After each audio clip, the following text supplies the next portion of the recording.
Now, let's get into it. Are you ready? Are you all ready? Because we're going to get into it. So,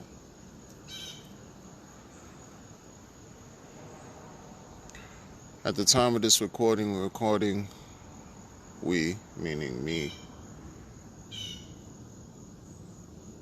and these wonderful animals in the background quacking, we're recording this episode talking about, we're going to talk about crypto, but we're also going to sprinkle life, real life, into this episode.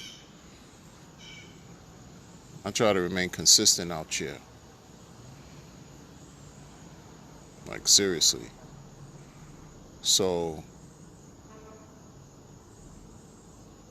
because, a lot of people have great reasons to celebrate. People have great reasons to celebrate.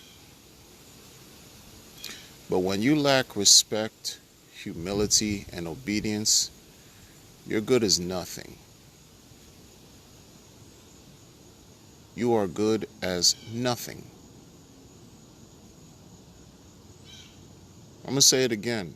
When you lack respect, humility, and obedience,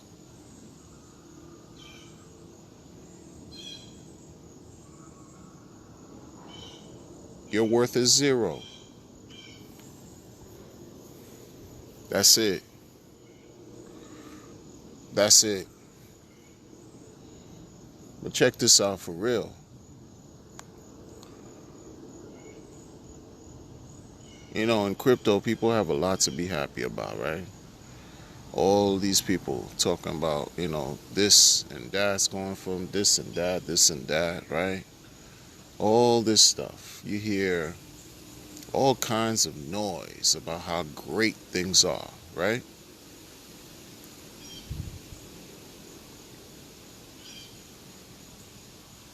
And genuinely, things may be that great for them.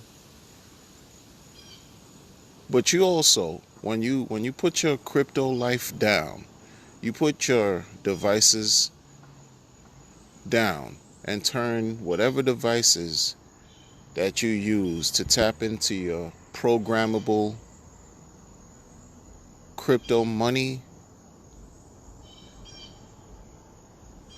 this imaginary, intangible, mathematical code,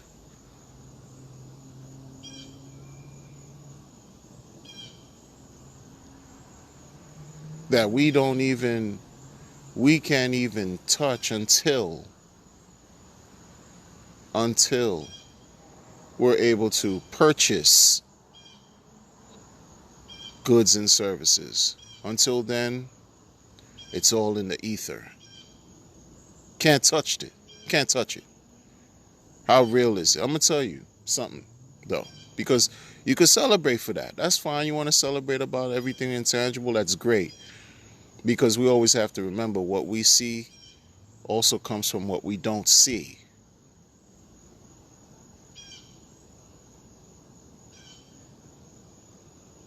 At all times. When you turn your shit off and you get back, you tap into the real world, oh man, you'll find, depending on who you are, either you live in your own bubble of celebration, or that celebratory bubble gets popped because you are among people who are not celebrating with you.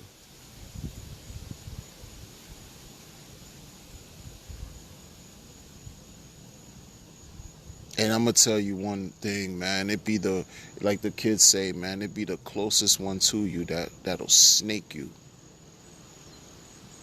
It be the closest ones.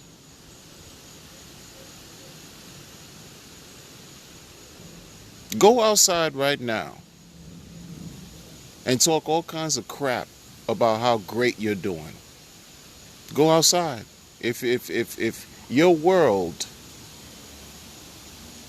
if your world is embedded with greatness and all these things to celebrate,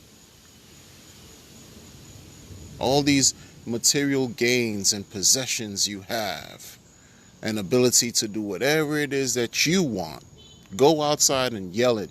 Tell everybody what's going on.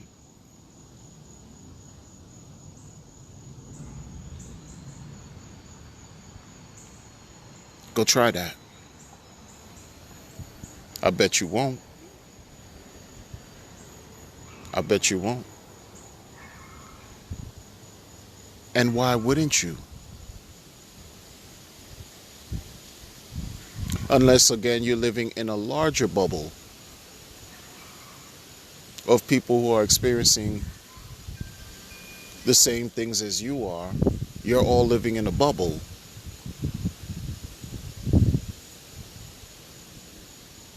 Your own insular, locked reality. Caged reality.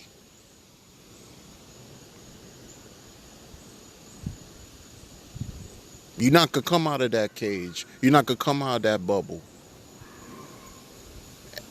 and scream to the heavens talking about, man, I this is what I'm happy for. This is what I got going on, because you're surrounded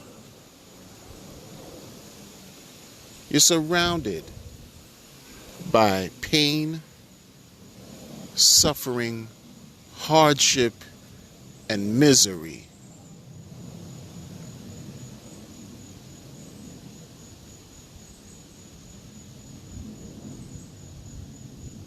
And everything else that comes with that. Everything you could think of, that's what you're surrounded by. So keep sounding your horn, your proverbial horn. And pretty soon you're going to see how that's working for you. Especially over here in the United States, where people who've been receiving unemployment from the federal government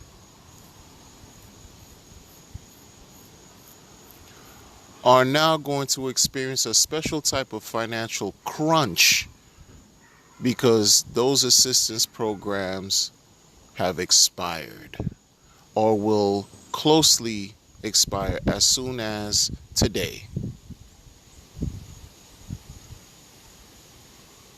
Where here in the United States, this day is honored as Labor Day. So many people who have lost their jobs and are out of the labor market, even those who have been long-term out of the labor market, who've been receiving assistance from the federal government, are now going to be experiencing hardship.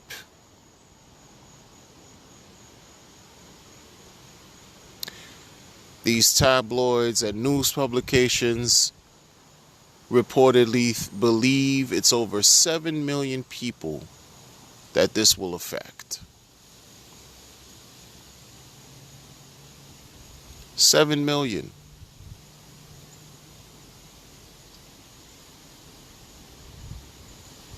Now, during this time when the federal government injected whatever untold sums of monies into the hands of everyone who was a recipient of them,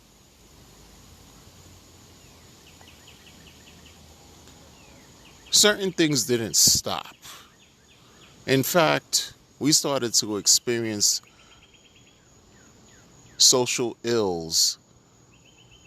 Every and any social ill you can think of increased tremendously, including crime.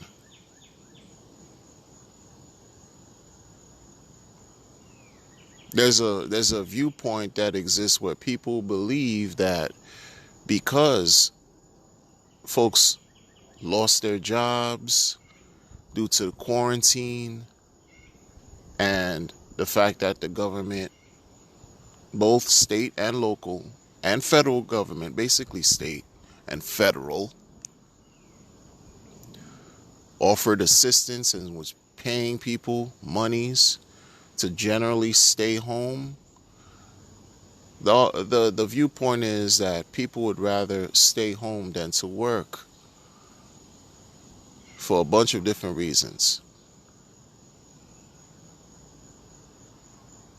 And that's what caused a bunch of problems. There's arguments left and right about this, but I'm talking to you about real life situations here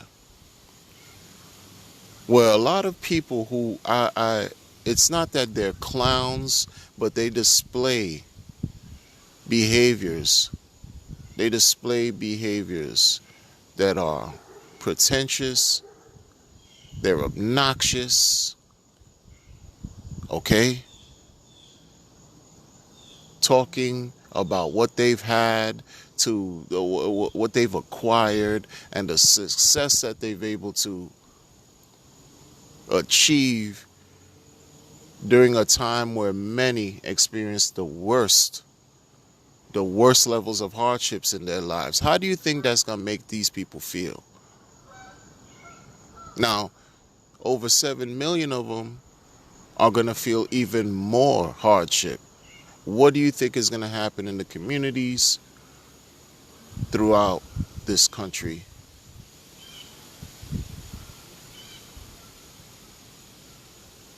In urban centers of New York, what I call urban centers, in cities that are heavily populated by people who live under the poverty line, who have been receiving these funds to survive. Now the funds are going to be cut.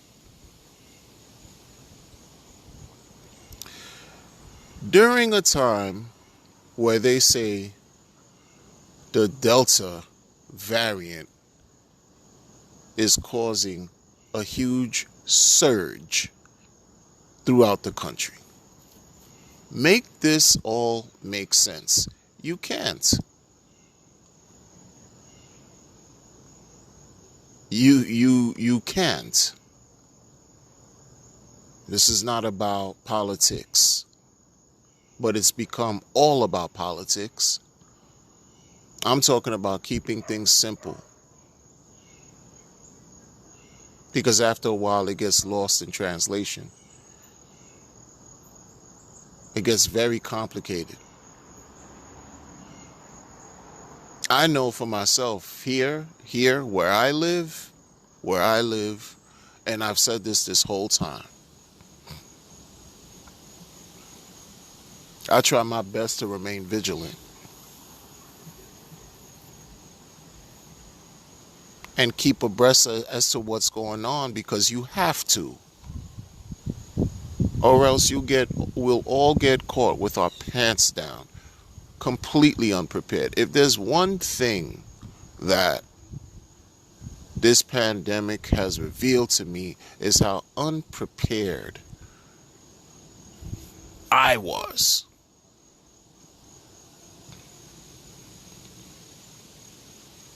I learned a lot during this last year and a half plus. And I'm certainly not going to repeat the same errors that I made leading up to this 18-month psychological jail sentence.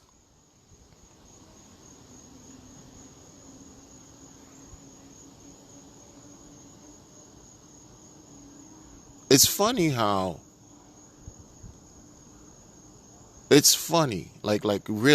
really in truth, it's funny how things work. This is why balance is very important. Because at any point At any point, and although it sounds like it's unfair, but it's just simply an aspect of life. When you're laughing real hard, right? That moment, that great time where you just feel that emotion to just laugh.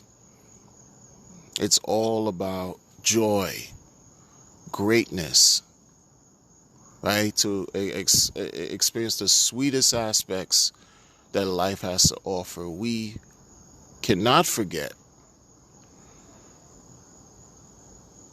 that another individual is experiencing the exact opposite at that moment.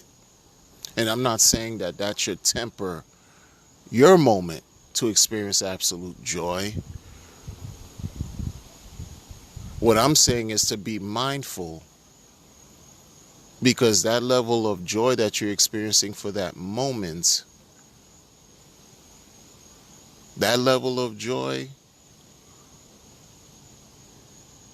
is it real if it continues for days on end? That level of joy, like to be completely ecstatic 24/7, how realistic is that when you're living in the real world? Now, if you're in a bubble, that's different. You can enjoy all that the bubble provides you. But when you're living outside of that bubble, outside of the cage, oh, now you have to navigate through different experiences to help balance everything out. And the obverse is also true. When you're experiencing extreme morose and sadness and depression, just darkness is spreading everywhere. To live in that state for days and weeks and months and years on end is debilitating. Completely debilitating. Where a person has to balance that out. And in my mind, the first thing that comes to my mind in balancing those things out, that level, depending on the severity, is quote unquote proper, receiving proper treatment to balance it out so that you can welcome the sweet aspects of life that'll bring real joy and happiness. It's all about a freaking balance. It's all about maintaining a balance. But again, many people believe that their world is everyone's world. And it's not. It's simply not. So, exercising responsibility, being responsible, is also key. Securing yourself, your interests, in all of its capacity is key.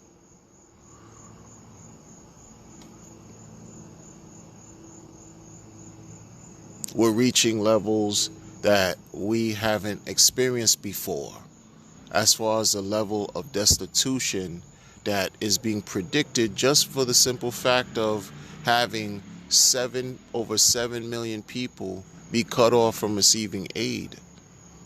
Like, this is something that was documented and said that this has never happened in the history of the United States, to end benefits that's going to immediately impact 7.5 million recipients. So when you're dealing with outliers, extremes, when you're dealing with something so extreme, what do you think the consequences are going to be? Extreme as well. What are you going to do to prepare?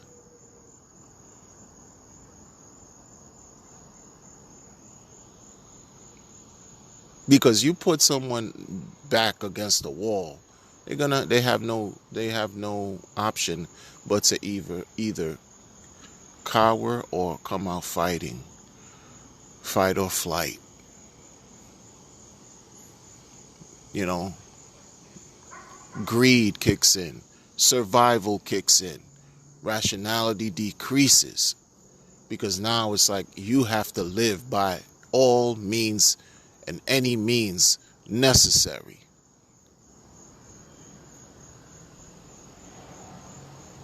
Seriously, people gotta get a hold of themselves and stick to reality, man. We're gonna switch back to crypto. All you people, man, I've been saying this for the longest. Everyone who puts a target on their back talking about how much crypto they have, man, and showing information on a screen, you are placing a target on yourselves. Why?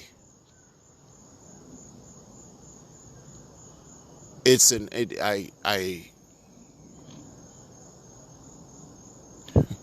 There are consequences for everything we do.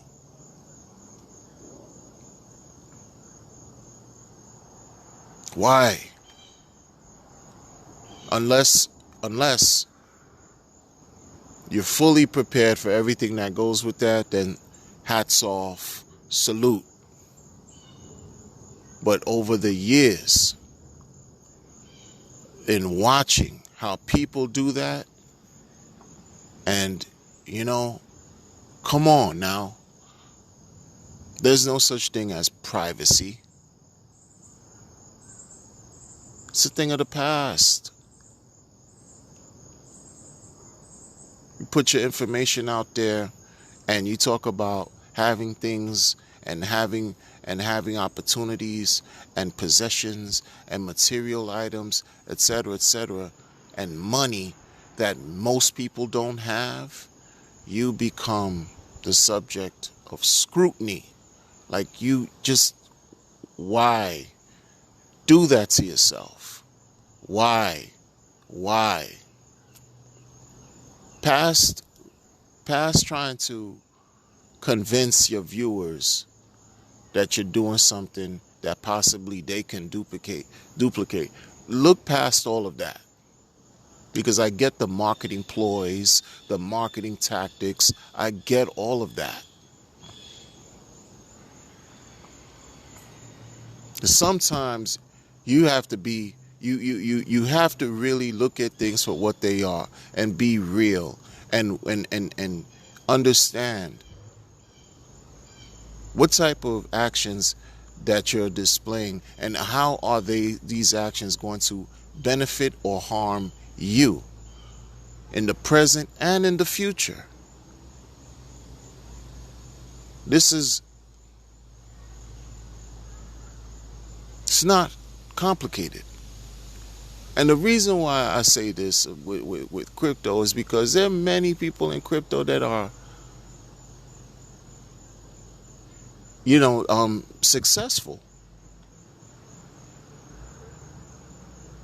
successful to the max. But you got to be careful, because with all that success, with all that power, comes great responsibility.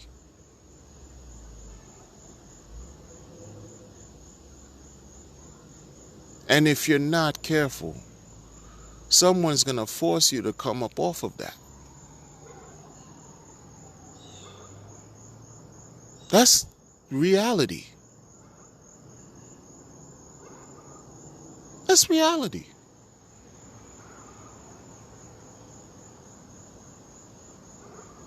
It's reality.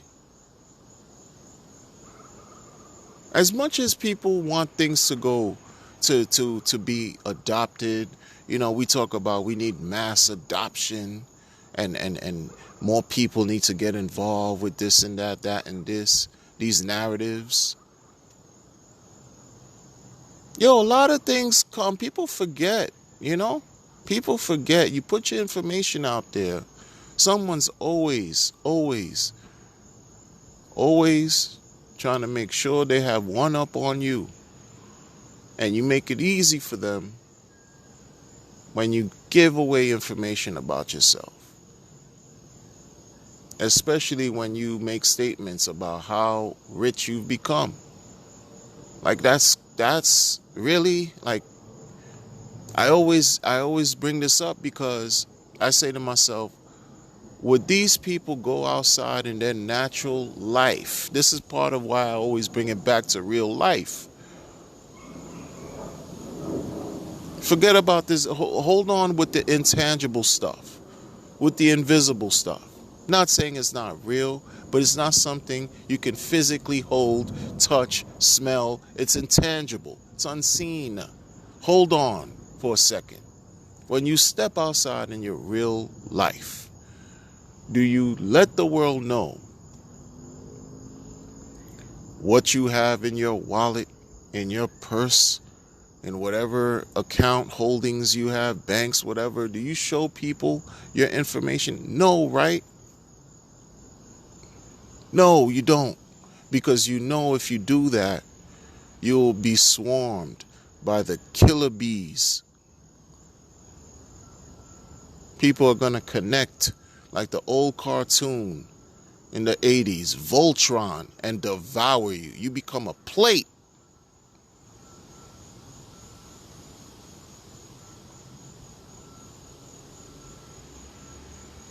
I mean, seriously.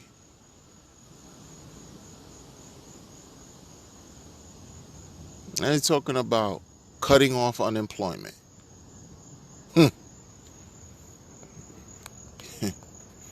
There's a war going on outside no man is safe from. As the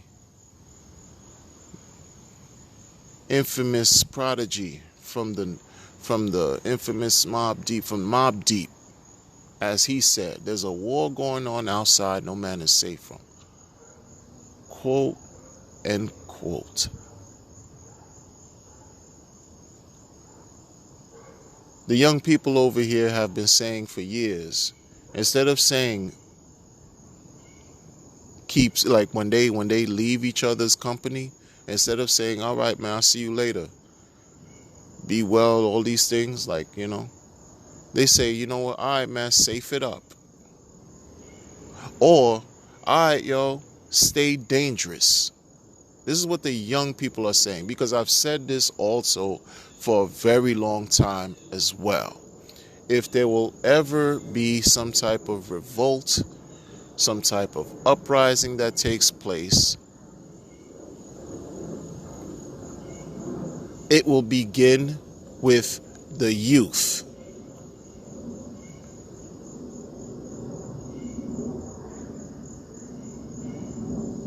The youth are always tapped in. It's just the natural order of things. The youth are tapped in. And of course, they could utilize the wisdom and experience of the older generations, but it's the young people who are communicating with each other and telling each other to stay dangerous. Meanwhile, the older generation acting like fools. Who's leading who? We leaving a mess for the generations behind us. We're leaving a mess for them to deal with. And when they've had enough, it won't be their fault. It won't be their fault. It'll be our fault. And we have to take onus of that. Because it was through our actions or lack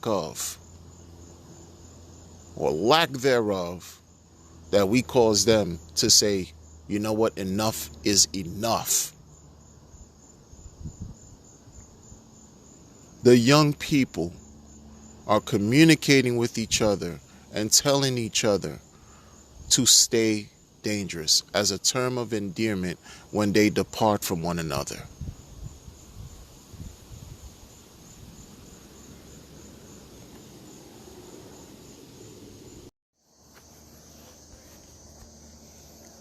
And you ask, what does stay dangerous mean? What could it possibly mean? Right?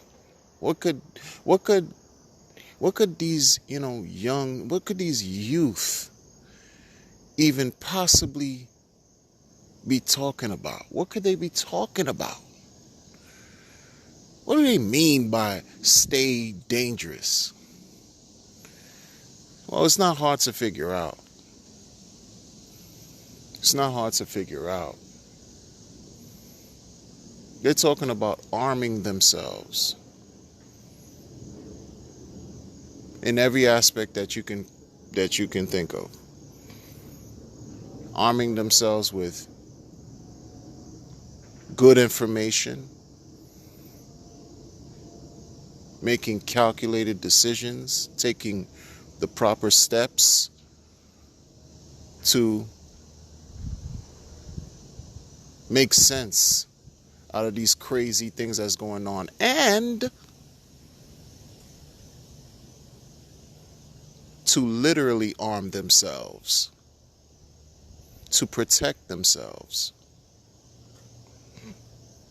Stay dangerous. If the youth can figure this out,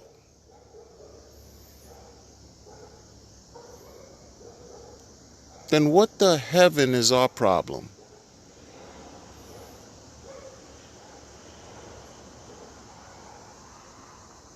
I'm talking about to us, the older folks.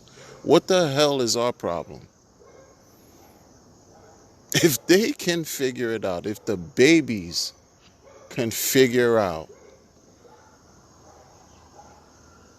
that they need to stay dangerous, what is our issue?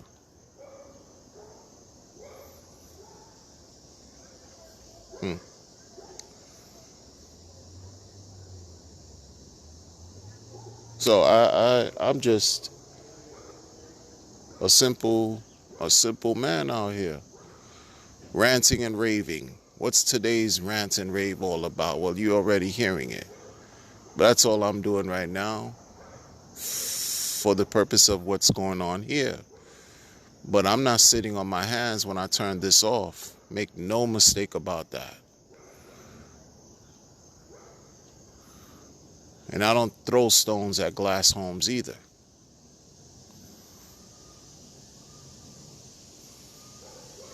For everyone who listens and really this is something that you taking heed to, really, and I implore you seriously to really sit back, reflect, and analyze what's going on out here. And figure out what position you're going to play in all of this. Because everything that we do either directly or indirectly affects us. I've been saying this for years. And I know all of it falls on deaf ears, but maybe it doesn't. I know that no one cares about what I'm talking about, but maybe some do. And personally, I rather deal with those odds for the maybes. I'll take those odds. I'm good with that. Because I don't believe that I'm just the only one who thinks along the lines of what I'm thinking or what I'm saying and what I'm sharing. I don't believe that for a second. So, that's what's taking place here.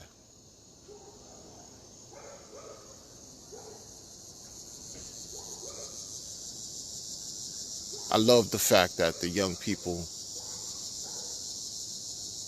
through their youth, through their virility, through the passion, through the power. That energy can spearhead a movement.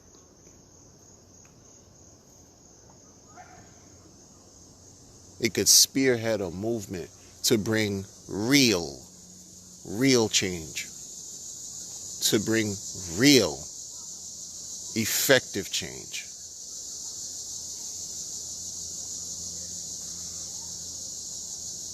But it's not something you probably see. Like they say, it's not going to be televised. Later.